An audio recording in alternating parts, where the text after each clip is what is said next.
southeast corner on the site. The plan also prescribes some renovation projects, major renovations to the R building and C building. And then it also included some expansion of parking on the campus. And this was prior to the loss of lots 10 and 11. There's other site improvements that the plan suggests, some greening on the four corners of the campus just to present it a little nicer to the community and offer some community spaces. So that was the plan that was approved in 2020. And now, what we're looking for scope, there's been some changes that are proposed. Still retaining some of those new buildings, but looking to retain the swimming pool at its current location. And then the academic building that was adjacent to that area would adjust. Looking for new opportunities for parking in response to the loss of lots 10 and 11. Reimagining the southeast corner, instead of the swimming pool be there, a multi-purpose type of facility there. And then some other renovation projects, namely to buildings D and E. Our building is also is undergoing a reevaluation whether it is renovated as originally planned or perhaps replaced in its current location. Okay. So those are kind of the new scope. Yeah. Just to add on to what Joe has shared, some of the pieces, so thank you for that, around particularly the pool and location. So in thinking through the general obligation bond and the funds that we have available for project-related activities, it's important that we're also trying to make decisions around where's the best put those dollars to work. And so if it's more expensive to move to that southeast corner of the campus at Bonnie and Del Mar, that we want to take some intentional really looking around that, whether that makes sense to spend the money on doing that initiative or spending money to do other sort of project priorities on campus. That's a component of evaluating those pieces. Another additional piece that isn't on this map is also to sort of figure out sort of that bungalow area in the annex area and sort of what footprint goes there. I think it's important that we're making a commitment to not have portable classrooms on campus. I know we've had some portable classrooms not only on Colorado but also Foothill for longer than what we're wanting, and so to make some real intentional activity around then what those footprints look like. Since Annex is near the CA building, GM building, sort of in that footprint, that actually falls, if you look to the facility strategic plan, in an area that supports sort of the arts area. And so we're wanting to have some real conversation with our kinesiology department about what things are working with the GM building, what things need some adjustment, so that may be a potential footprint for us to do some visioning around. So we have some conversations planned with them. I think May 2nd, so soon on Thursday. But just, we're entertaining a lot of options. There's also thought process around what to do with culinary and hospitality. Again, those are areas that were not expressed and had some intentional activity around, and so we're wanting to make sure that we're supporting those programs, as well as new programs that are growing that Joe is going to get into and share some ideas about where, particularly around CTE programming, that we can potentially do some expansion and use our areas more wisely, given that we're landlocked. So the reality is we only have so much square footage on campus to do things. And so it's important that we're trying to always take a step back and look about the best used areas, particularly areas that also might be underutilized, that we can do other things. The Boiler House becomes, which is a building near our facilities areas, an utilized area, so we have some thoughts around that. But just, we're just really open to kind of hearing, from the community what other aspects are missing, so that as we're thinking through this project, we can sort of make those new expressions and get some recommendations out to the community, again, get some feedback, and then go with some recommendations to our Board of Trustees.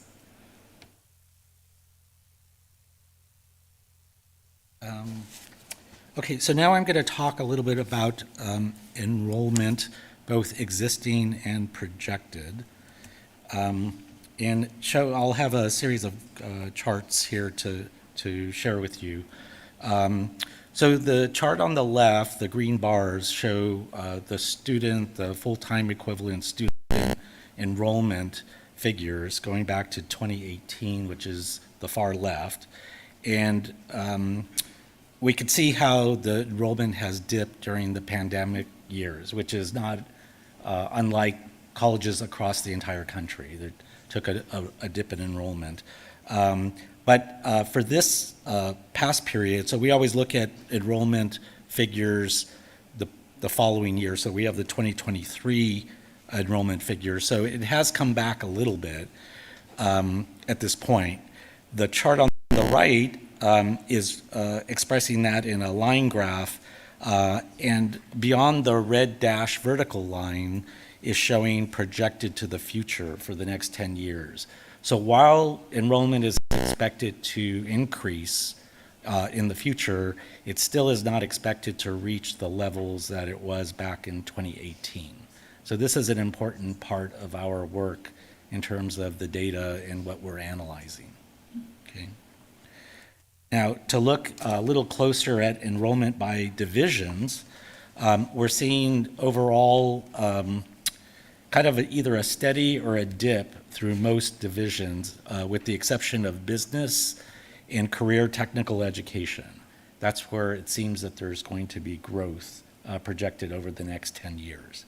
Otherwise, some divisions, health sciences, performing arts, visual arts are all more or less steady, while some of the other divisions take a little bit of a decline over the next 10 years. For the areas that we see growth, there are new programs being developed, mostly around health sciences, where we're seeing that new programs will help boost that growth. And you could see the list here of what those courses could be. We are also looking for existing programs to have growth in natural sciences, social sciences, and also language studies, and particularly language studies, ASL, Chinese Mandarin, and Spanish is where the growth is anticipated to take place. We also are looking in conjunction with this growth of reconfiguring space to accommodate it, meaning that existing classroom spaces may convert to lab spaces to help facilitate that growth. Okay.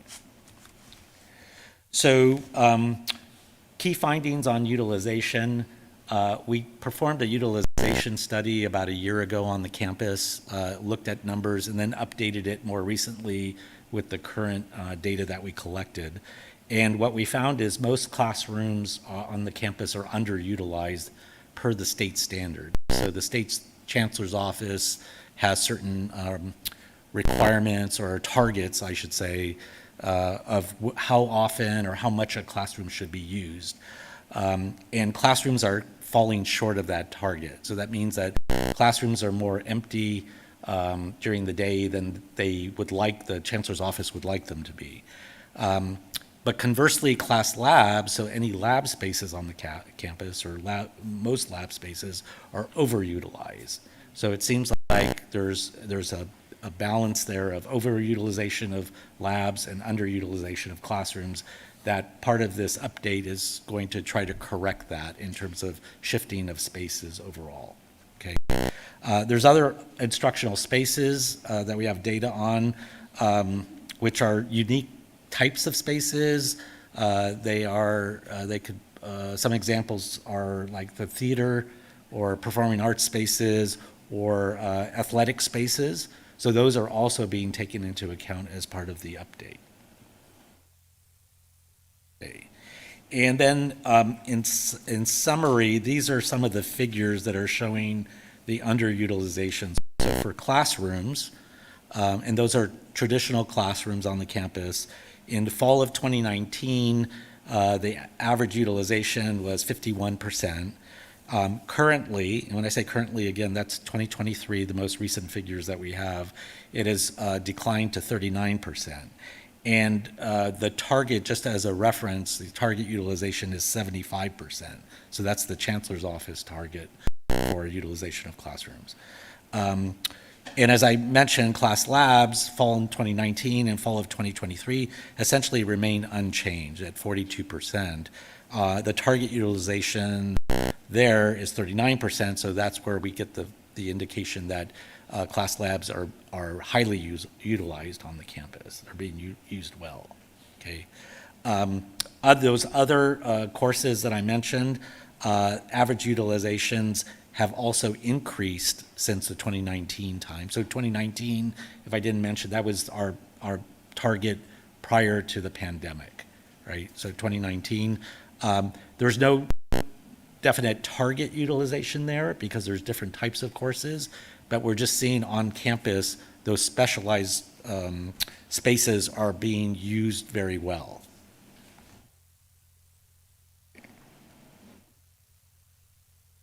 Stacy's going to talk about some new opportunities. Hi, everyone. So as part of our refresh process, we're going to also take a look at the new Rosemead campus and exploring the possibility of it being business and technology focused. We're going to take a closer look at the tennis courts and evaluating what's the best use of that area. Also taking a look at Lancers Pass and exploring the possibility of it hosting the culinary and hospitality programs. And as mentioned previously, the goal is to retire all of the portable classrooms. And and all these different projects that we're proposing in the refresh, they're built in phases. And so as a result of new construction being built, any programs that's displaced as a result, we'll make sure that swing space is provided for those displaced programs.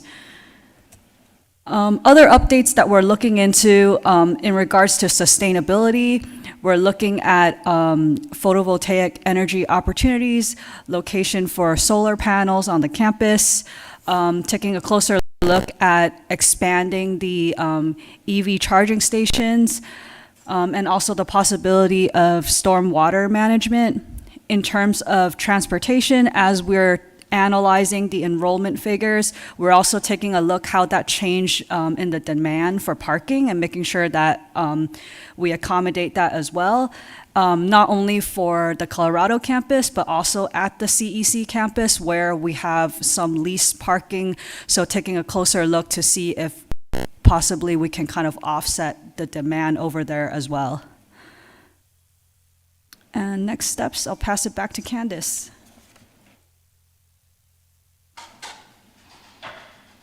All right, I'm going to show the feedback form too for those who are online. If you want to share, we have some questions that we're about to pose to the audience here that I'll try to monitor remotely and be able to ask some questions. But just really quick again, here's the forum feedback QR code. Some next steps that the college is working through is to host these forums.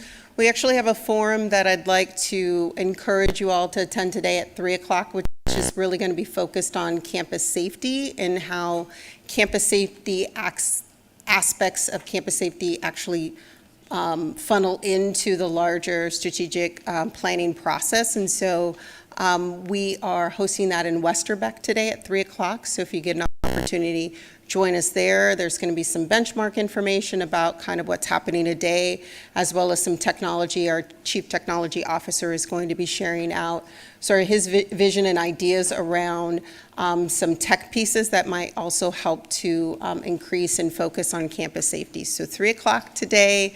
For those watching online, or if you're not able to make it in person, feel free to do so then. We've got some First, some sort of discovery moments with which we've asked folks to fill in, and we'll sort of pick through. And so one is sort of the visioning pieces. There's really talk about help us better understand what areas are working currently on campus. You know, sort of we frame that around what are our favorite places on campus. We often hear about outdoor space. We often hear about certain areas, you know, based on what's happening in those. And so we wanted to get an opportunity in person and online to collect that information, as well as what are your least favorite places on campus, and then what's missing. Like, what have we not had some intention or thought process around, given sort of what's here today versus what we may want to see in the future. And so we'll take a few moments to do these pieces. We'll start with what are our favorite places. I know I've got a bunch of cards here, but if you want to raise your hand, we're happy to hear about your favorite places on campus. And then least favorite, and then what areas are missing. I'm also going to take the mic, and if some of y'all are not as comfortable saying those, I'll read off some of the things that are already started with what is your favorite place on campus.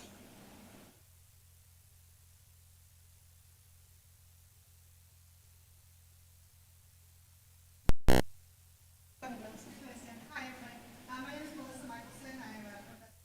One of my favorite places is my office. It has natural light. I get to meet. I teach online hybrid courses. It's also in the W building. And it's a great building. It's a great space. That's one of my favorite spaces.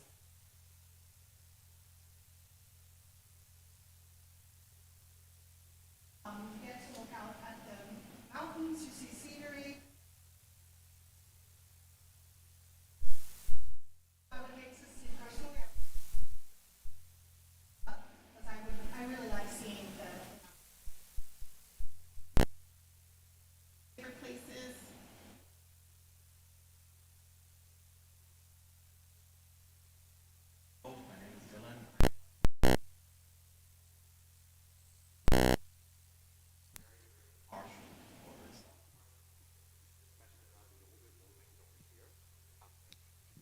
Thank you.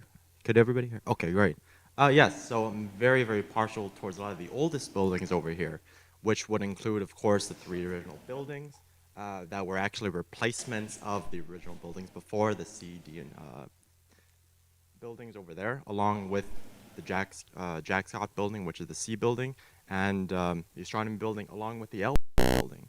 So all those buildings all together, they, to me, I feel like they show the history of Pasadena City College and are able to essentially show that throughout the years, from old architecture to new architecture, I think it's very, very important. Yeah.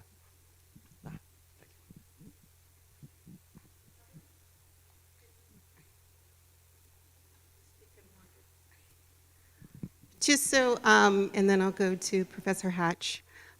So the way that we sort of think around buildings and sort of either historic or not would be based on, so there are some guidelines that the college uses related to that.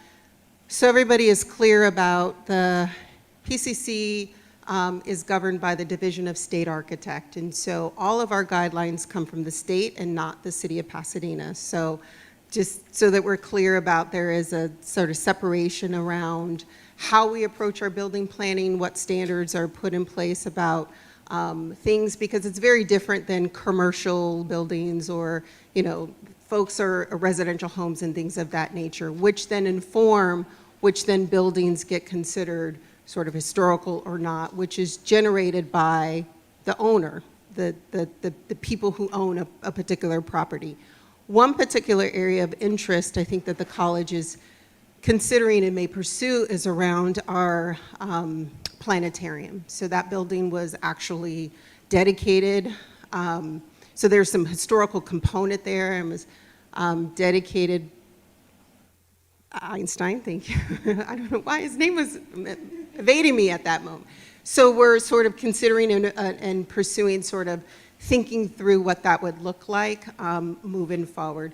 Our mirrored pools also are this really sort of very Pasadena, kind of a lot of folks who tour the, the Rose Parade and come past Colorado. I mean, our mirror pools are also really iconic, and so really looking to find partnerships with people in the area who are interested in kind of preserving sort of the look and feel of those pieces that actually really fall under those guidelines.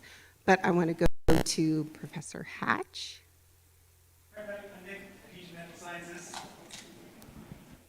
I'm Nick. I teach in natural sciences. My favorite spaces on campus are Galloway Plaza, steps of the L building, the back hallway of the R building, the walk along the front of the L building, and oddly enough, the southwest entrance to the parking garage by Science Village. Those are my favorite places on campus because that's where I see my students, just by the by.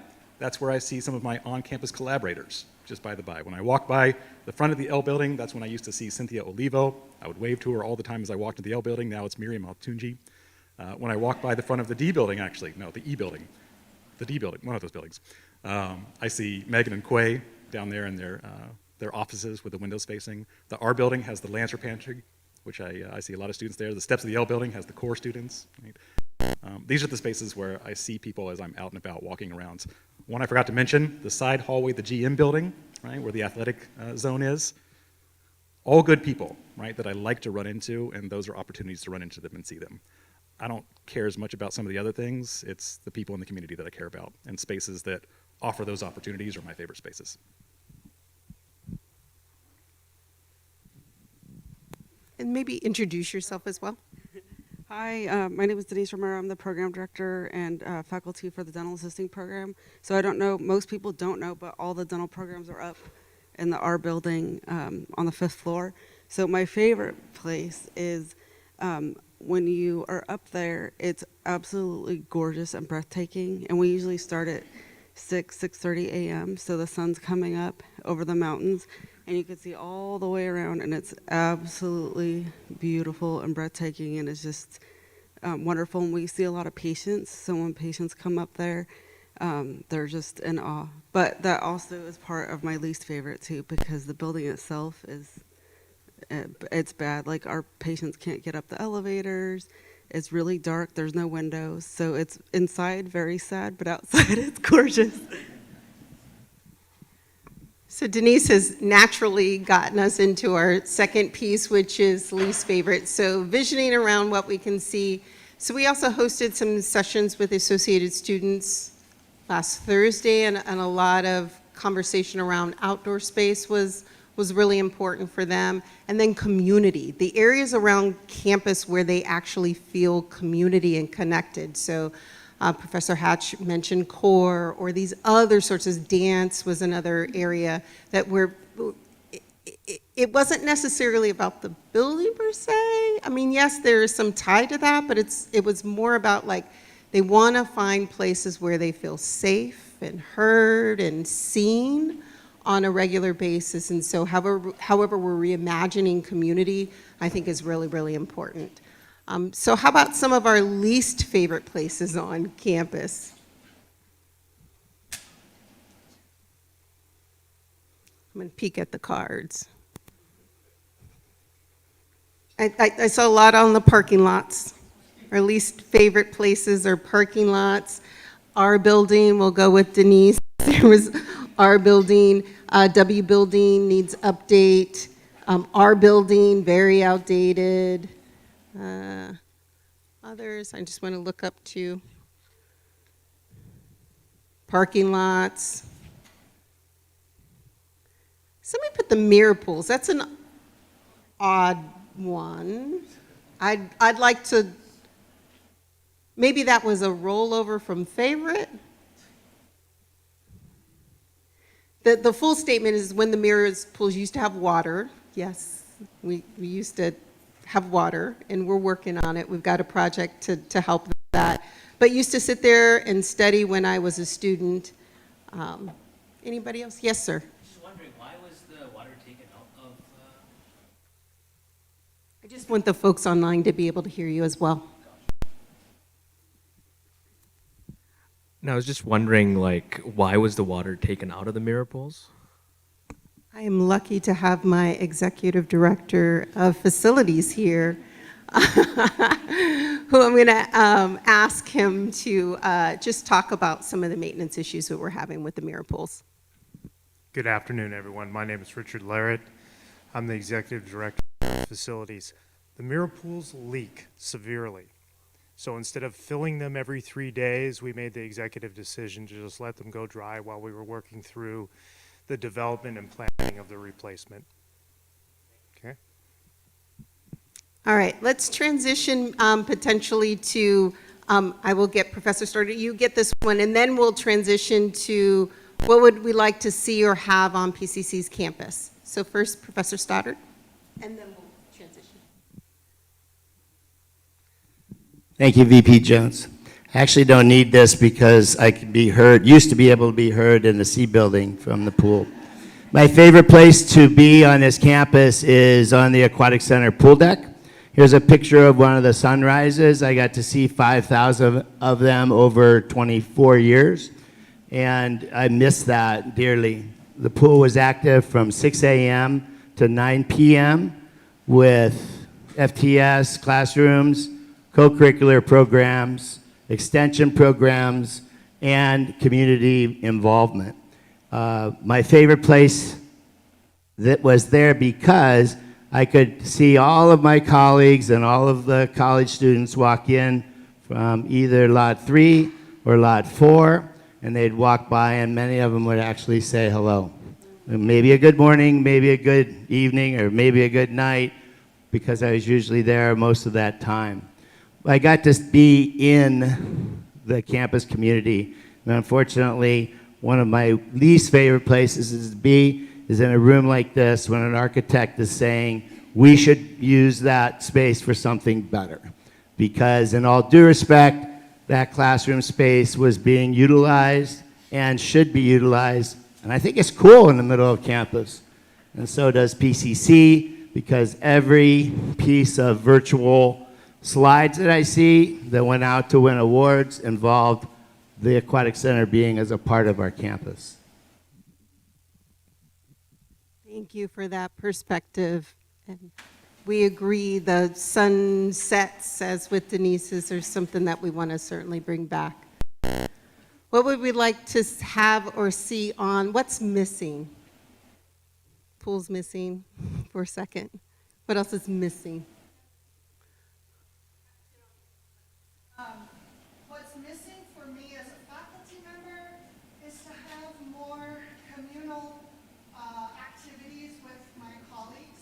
For example, during Flex Day, we had pickleball. That was fun. We did it out here on the tennis courts. I used the swimming pool when it was functional. Thank you. Okay, yeah, my name is Professor Michelson. My students are watching online somewhere. Hi, students, I'll be right there. I wanted to say that what I would like to see on campus, in addition to reusing buildings instead of demolishing because it's very environmentally unfriendly and expensive, and in my opinion, not needed. What I would also like to see would be more communal activity spaces for staff and faculty, as well as students, not just for athletes, because that's the GM building, but a place for yoga or Pilates or pickleball. We did pickleball over Flex Day, that was fun. A place to work out. I used the pool as a staff member, so I really would like some more movement, kind of non-credit or maybe aerobic, the kind of non-stress, non-competitive activities, fencing, tennis, table tennis, that kind of thing. Thank you. We'll go here and then we'll pop over. What's missing, Professor Hatch? You know what I'm going to say. I should give due credit first and say that Candace and Richard have been very supportive of what I'd like to see on campus, which is a space that acknowledges the origins of this campus, right? So we have a land acknowledgement that many of us recite dutifully before meetings, but I'd like to see that taken further. I'd like to see actual physical space on our campuses dedicated to that teaching about that, opportunities to gather around and talk about that. And again, I do want to say that Richard and Candace are supportive of this idea. They know that I believe this, and we've had conversations about it, but I do want to put that on public record. Thank you. Maybe one or two more folks. Let me get Andrea, and then we'll pop.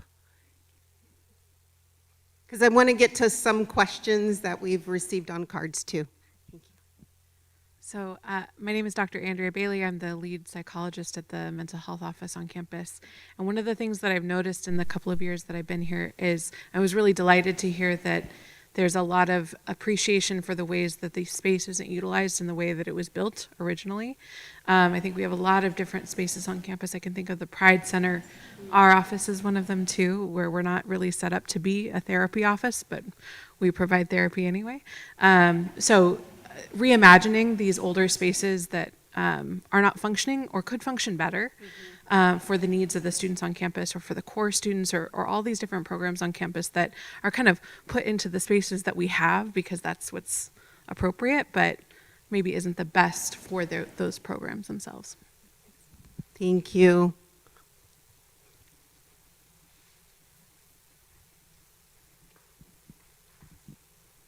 Hi, I'm Katie Rodriguez from the Life Sciences. And a couple things we'd like to see on campus is one, part of our program is moving into the new U building, and we're very excited about that. But there's a large part of us that will remain in the Science Village, so we're very excited to get a new home in a new building because the Science Village is, it's seen better days. It doesn't do so well in the weather, and things are starting to really fall apart, so we really are looking for that new home for our programs. And secondly, it'd be really great to have the campus used as a living lab. So if we have some more areas for sustainable landscaping that we can use for our biology courses, as well as I heard someone from architecture, environmental studies, all of those programs.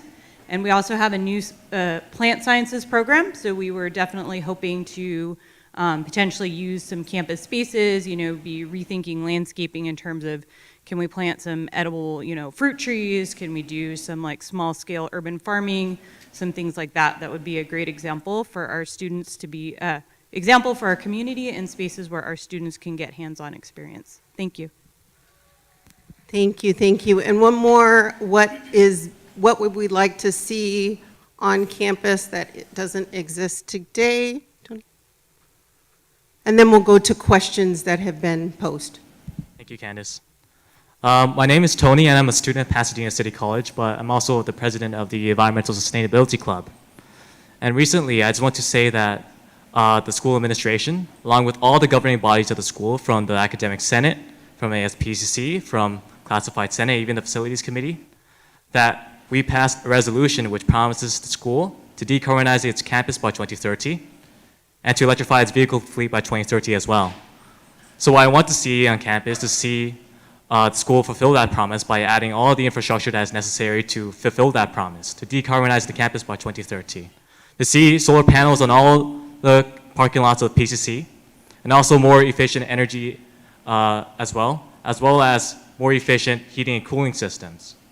So I want to see all that added to the campus by 2030, and I want not just to have that happen in a physical level, but also have PCC provide a vision which can inspire future colleges.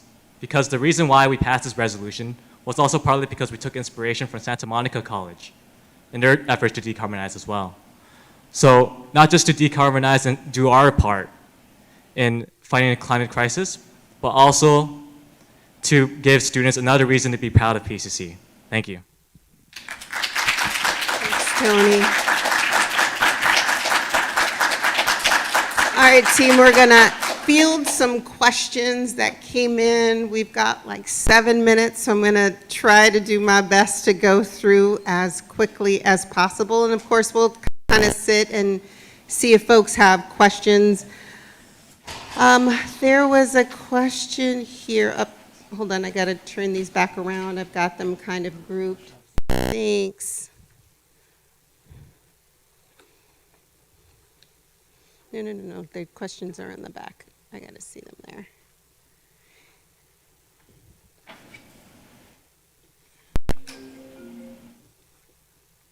Stop messing with my cards, Joe. Now I can't find them.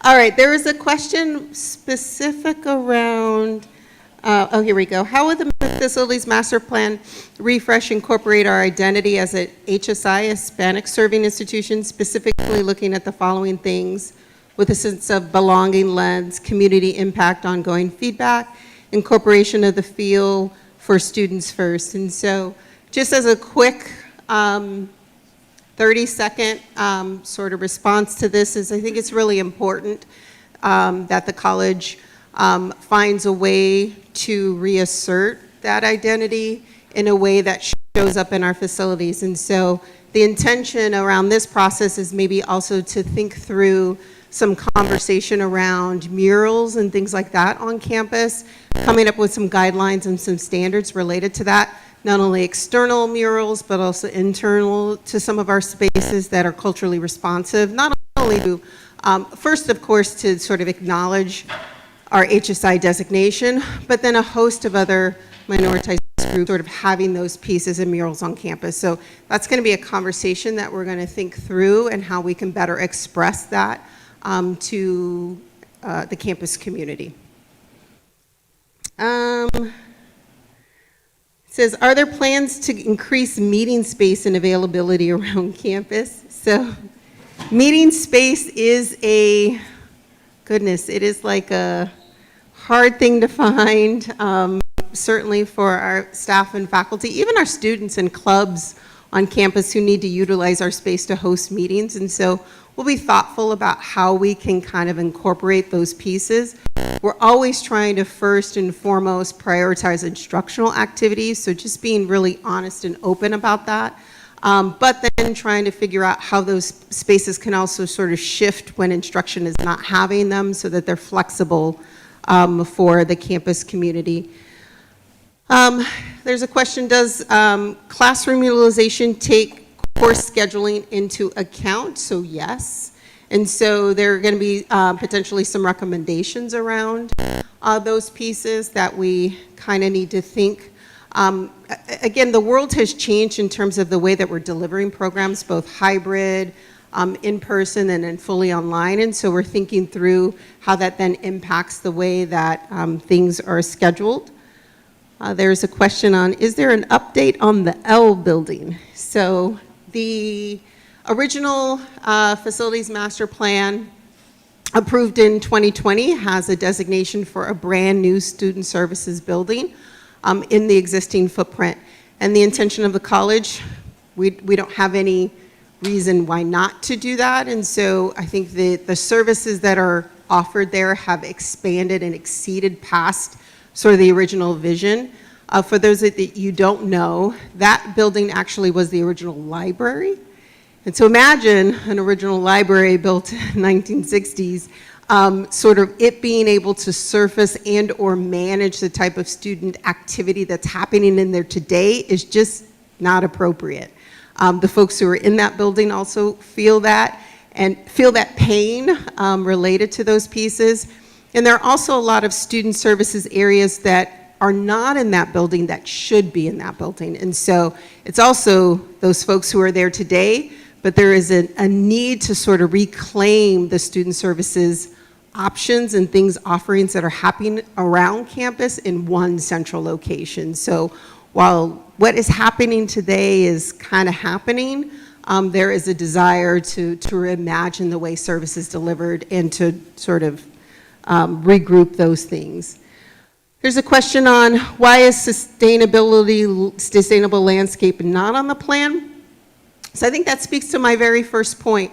In 2020, as the campus sort of thought through that plan, we had started with the acknowledgement that there are some focus areas that the college needs to pull back in, sustainability being one. Today you saw on our slides really focused initiatives, so under Richard's leadership, just around PV, having greater electric sort of charging station and electric infrastructure to help power this campus has been really ushered with his leadership and direction on this campus. In addition to that, though, as it relates to landscaping, so his area has done a good job. these are steps, right? A really great job at electrifying all of their car fleets on campus, so we no longer have gas-powered cars. He's also done a really good job at really sort of thinking through all of the landscaping equipment, making sure that those are electrical as opposed to gas blowers and things of that nature. But there's more to do and more that we want to do. And so I think this gives us an opportunity to really express those ideas in written form.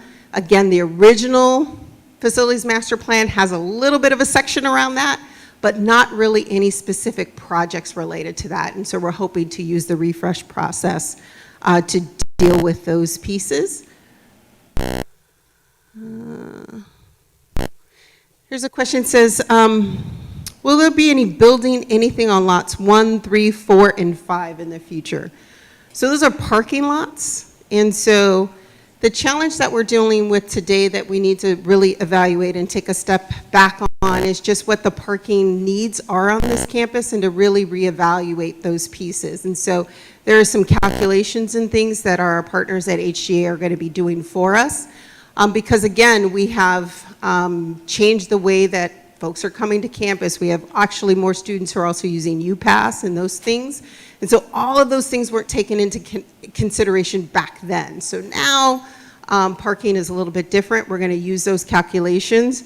We don't anticipate that there's a need to get rid of a parking lot at this point. Actually, we're more concerned about there not being enough parking. So as we're sort of evaluating those numbers, we will definitely take into consideration, again, space that's underutilized on campus. That's our first focus, not areas that are utilized, but areas that are underutilized, and figure out if we could reimagine those spaces. And I'm going to answer one more and then hang out because I know we are at our 1 o'clock time.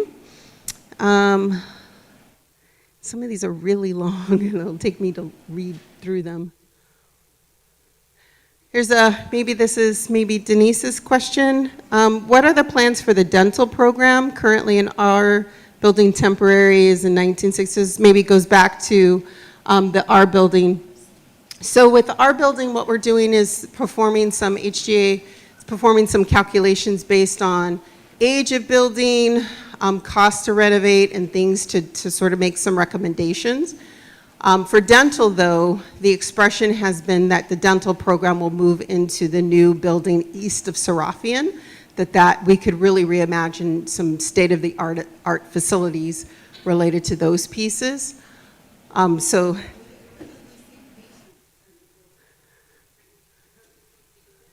yes, yes.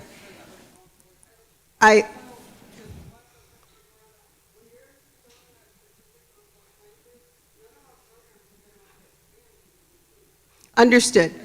Your dean does a really good job advocating for that area, I promise. Please understand that is happening.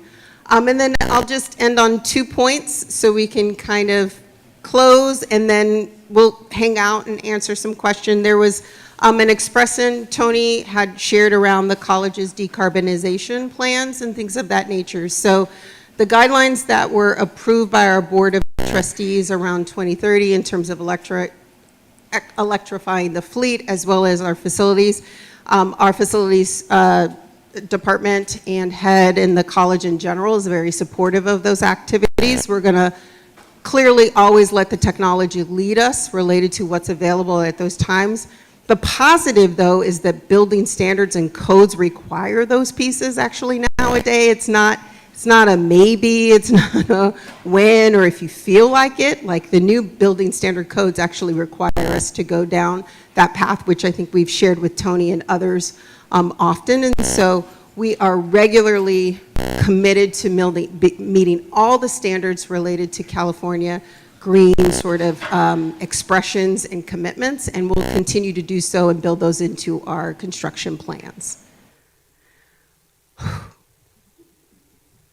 With that, we're going to let y'all get back to your days. Again, I want to thank everybody for their attendance today. We're going to do this same session again tomorrow at noon. We'll be in Westerbeck. And we have our campus safety-focused one at 3 o'clock today, so if you're able to come by and hear a little bit about our approach to safety and facilities, we'd appreciate that. But if you have any other questions, feel free to see us after. Thank you all so much for your time today.